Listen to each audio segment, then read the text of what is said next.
saw Marcus Williams go down, and he's not going to be around for a while. Just talk about what that loss of him is, and the guys behind him that are going to be able to, maybe alleviate some of that loss. Yeah, it's obviously, tough to lose a guy with a caliber player like Marcus. Probably my answer is similar to, when we thought that Marlon was going to be down for a minute. It's just you got faith in the guys that are going to step up.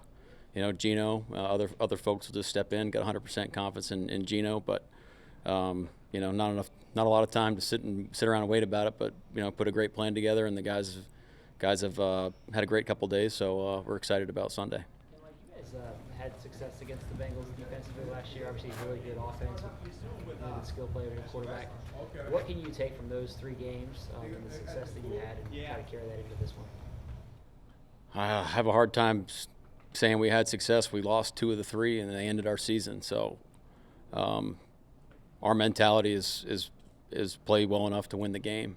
So there's things that we need to do better situationally, and that's the focus this week, specifically third down, red zone, where we can get off the field and get our offense back in those situations, so we can emerge victorious, unlike the end of the season.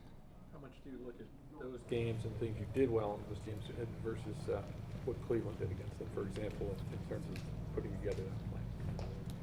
Well, Cleveland obviously did a great job executing their plan, all 3 levels. It's definitely tailored to, you think, with what they have personnel wise. I just think that we're not really in the business. It's hard to look at game plans and say we're going to copy with this guy. There's so much more that goes into a call than just what you see on tape situationally, who you have out there personnel wise, things that you're setting up, things like that. So we're just going to focus on how we think we need to best attack this offense this year with the people that we have, given the things that they're doing, if that makes sense. So it's really just an independent sample size, and that's the mentality. So I'm sure there's some parallels along the way, but it's definitely a different game plan.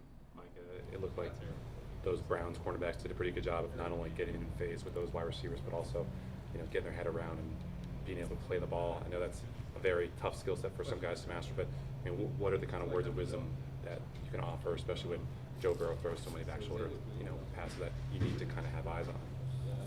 Well, yeah, obviously the Bengals are best at back shoulders and access throws and 9 balls. They're probably the best in the business at doing it. So when you are in those situations, your technique's at a premium. It's one-on-one football. So words of wisdom: play your technique, execute technique.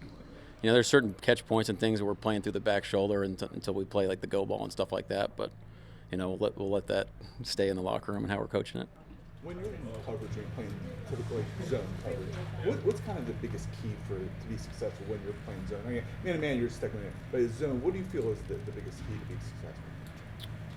Man, there's lots of types of zones. Yeah. There's some where we're closer to routes by design. There's some where we're trying to just, get our feet in the ground and break on the football. So, whatever world you're in, it's eye discipline. And then when the ball does come out, you want a feeling of the whole defense getting to the ball so you can eliminate, extra yardage and have an ensure a tackle where they're not falling forward and bleeding you for yards. So I'd say that's probably the biggest thing. Mike, when you see an offense like that have such a poor game the way they did last week, how much stock do you put into that film that you're watching? It's a tough sample size with the weather, and it's just one game. So we've had games on defense where you would hope that they put more stock into it than you want, and it's just we're not making too much of it. We know what this offense is and who the players they have and the coaches that they have and the system, and we know what's at stake. So we're definitely not overlooking anything. I can assure you that. Coach, a lot of the guys have said communication was a point of emphasis this offseason and preseason. How much more of an improvement did you see in this first game in that perspective? Well, that's something that we're chasing. I think being at home and the operation that Houston provided was a little bit different than what we had seen in training camp with the noise and things like that. So that's something that we're attacking this week as a point of emphasis of trying to stay more ahead of the play, come out of the huddle, things like that. So definitely expect a jump in that situation. Being on the road and it's a little more quiet, communication is a little bit simpler. and this is definitely a different operation than Houston is. So when it presents different challenges, but it's just different. So it's something that we're definitely as a point of emphasis moving forward. Mike, there was a lot of talk about you guys' pass rush going into the season. You guys were able to get pressure on Stroud. I just want to know what you thought of the pass rush and how big of a deal is that to kind of get Burrow off, for lack of a better term, like this spot to try and limit his success. Well, yeah, I thought our get-offs for the most part was good. What we wanted to see were guys humming, like I had told you maybe a week or so ago, talking about David Ajabo, just throw your fastball.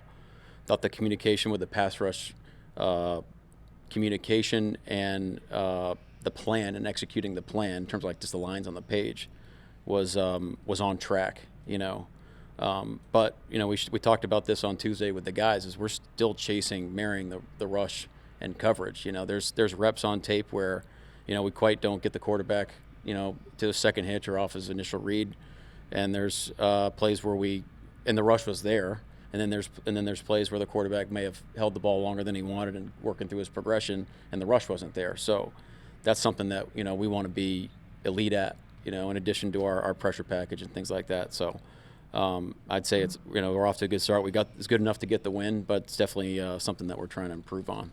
Along those lines, is Mike Pierce asking for more snaps as an edge rusher? He didn't look bad out there. Mike, and you talked a lot about emphasizing not allowing the explosive plays, and you came away with this game among the league's lowest in allowing them. Just how satisfied are you in seeing that for this weekend? And do you see the Bengals as a big test in continuing that? Well, to answer your second question, absolutely, it's a big test. I mean, there's a lot of plays where these guys are breaking tackles and creating explosive plays on catch and throws and slants and screens and things like that. Perimeter run game. So again, it's a point of emphasis for us. I mean, I sound like a broken record, but it's week one, and there's a lot of things that we need to improve on. I think we gave up 3 explosive passes by our metrics, and 2 of them because of missed tackles. So that's something that we're chasing. Well, how do you improve that? Well, you got to be better tackling, but you got to get more hats to the ball and create more angles so you can just throw more bodies at them. So absolutely, it's a challenge, and that's something that we're stressing very much this week.